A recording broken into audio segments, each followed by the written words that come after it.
gonna take crackerjack timing, Wang. Total concentration. You ready, Jack?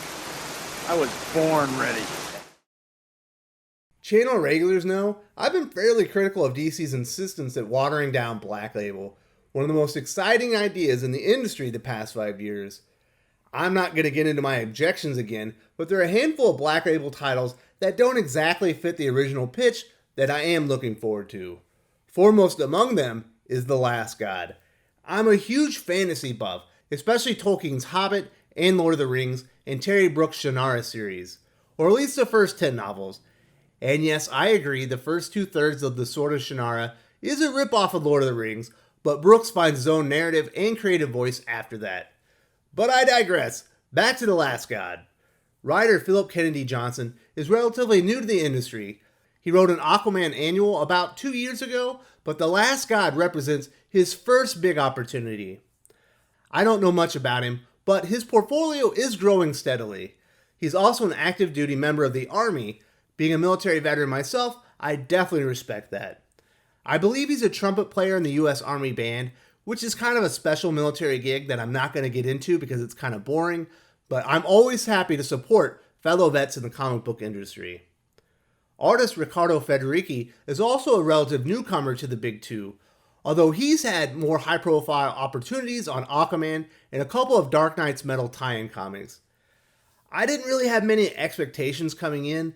DC isn't exactly investing heavily in the fantasy comic market these days, so I'm very pleased that this is a highly successful debut for Philip Kennedy Johnson and Riccardo Federici's The Last God. I highly recommend this comic. I might even go as far to say this is must-read for fantasy junkies.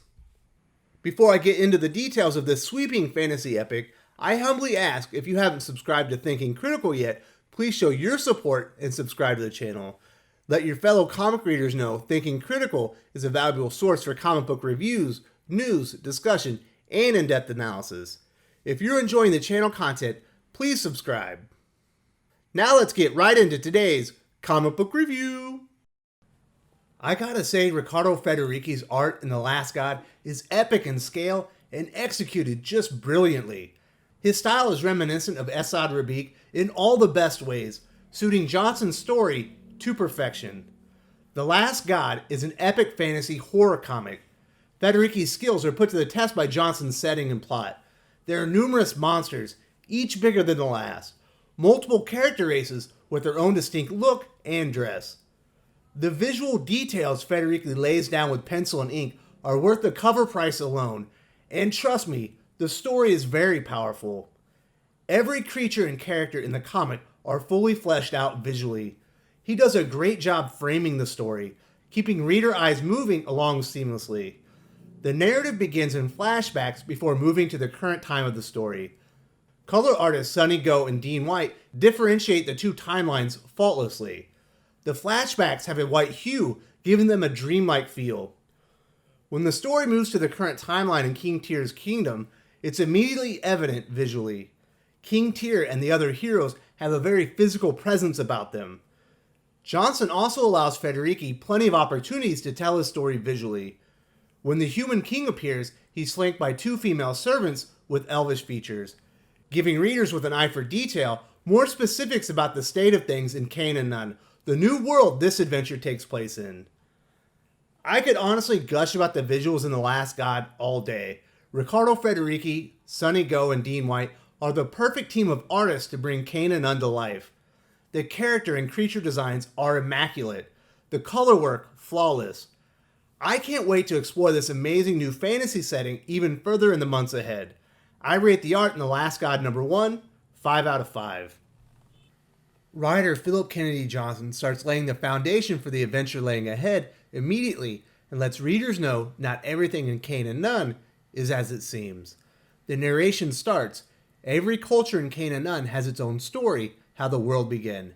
None are true, yet these myths share a common element, that in the furthest east, in a land named Felspire, there is a black stair that reaches beyond the edge of creation, out of existence, and into the void itself.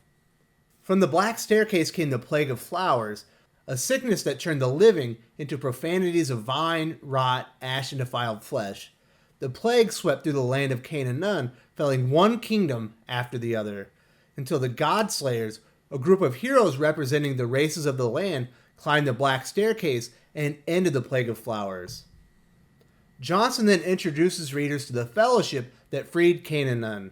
The Ferryman King, Cain Anuun, represented the Aelva. They have yellowish skin and pointy ears, obviously the elves of the land. Skull from the guild Eldric is a mage or druid who wields magic of some sort.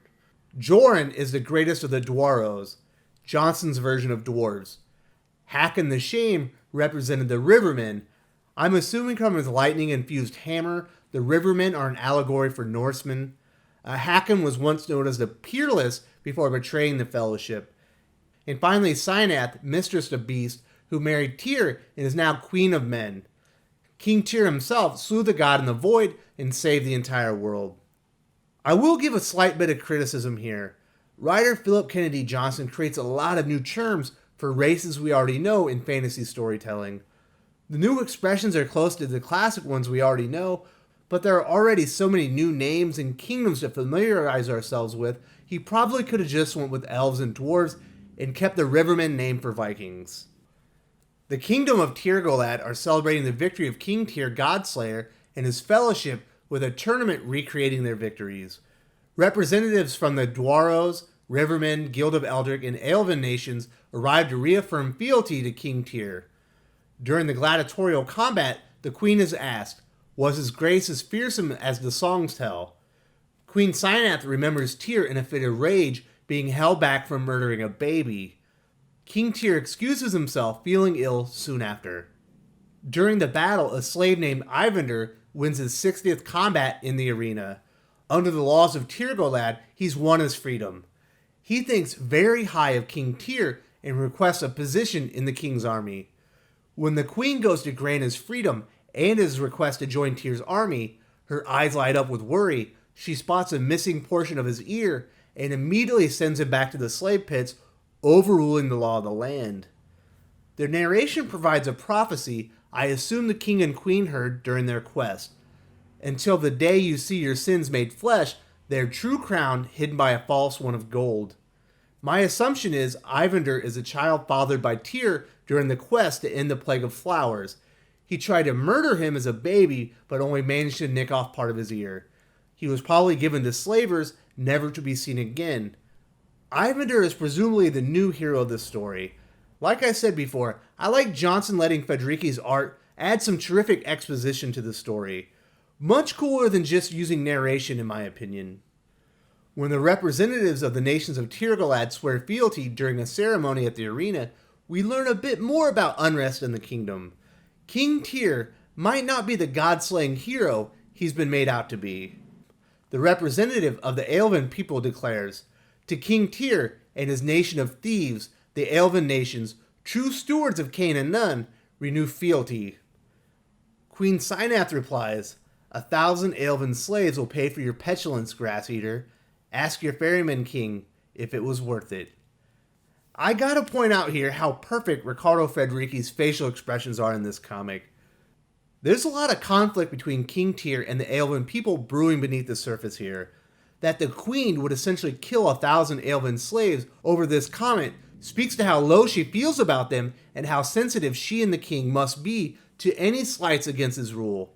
This has me champing at the bit to learn more about the history of Cain Anuun.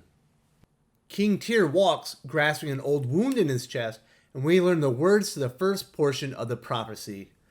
"Your fellows will be rulers of Cain Anuun, exalted above all others, and even they will kneel before you, until the day your sins made flesh, their true crown hidden by a false one of gold." This is obviously in reference to the members of Tyr's fellowship of Godslayers. They all rule the land of Cain Anuun and kneel before him. The king's eyes turn black as something brews inside him. Tyr says, "No, not yet," likely in reference to the prophecy he learned on his quest to destroy the Plague of Flowers. My assumption is Tyr and Cynath made a deal with the devil, and he didn't actually slay the god beyond the void, but accepted a Faustian deal, and the devil is here to collect. Ivander discovers King Tyr's palace is burning, and Johnson gives us more insight into the character. His friend wants to use the Calamity to escape the city and leave their lives as slaves behind. I think most of us would jump at the opportunity. Ivander rushes to the palace to see what kind of help he can give. Despite being screwed over, Ivander can't put aside his heroic nature and runs straight into danger.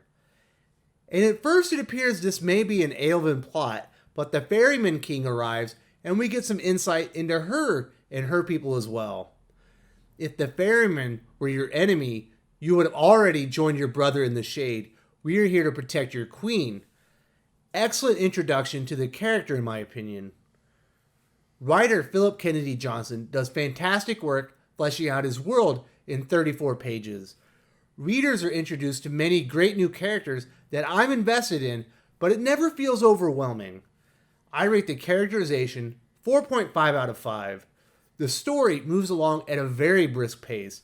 Johnson doesn't waste an inch of real estate in this comic book.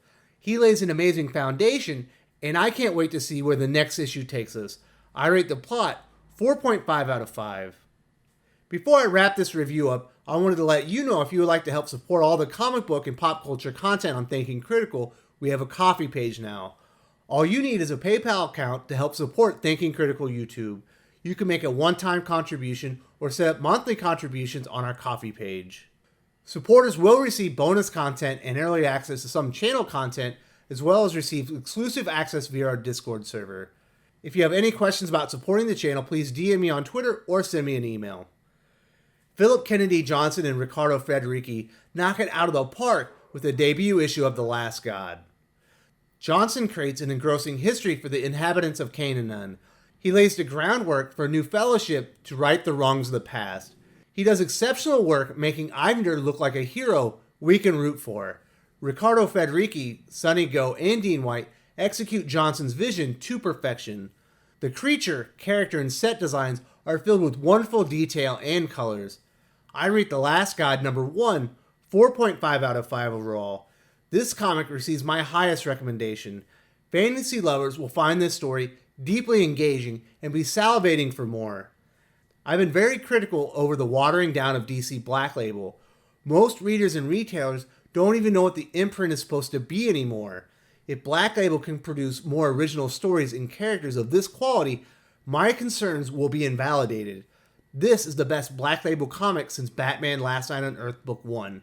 I hope you all check out The Last God. It's exceptional. If you enjoyed this video, please give it a like. I would appreciate it very much. It helps us attract more views for the channel. Subscribe for future commentary, comic book news, and reviews. And don't forget to ring the bell for notifications. If you want to talk comics, movies, and much, much more, you can follow me on Twitter at Wes_from_TC. With that, Salamat Po, and I'm out.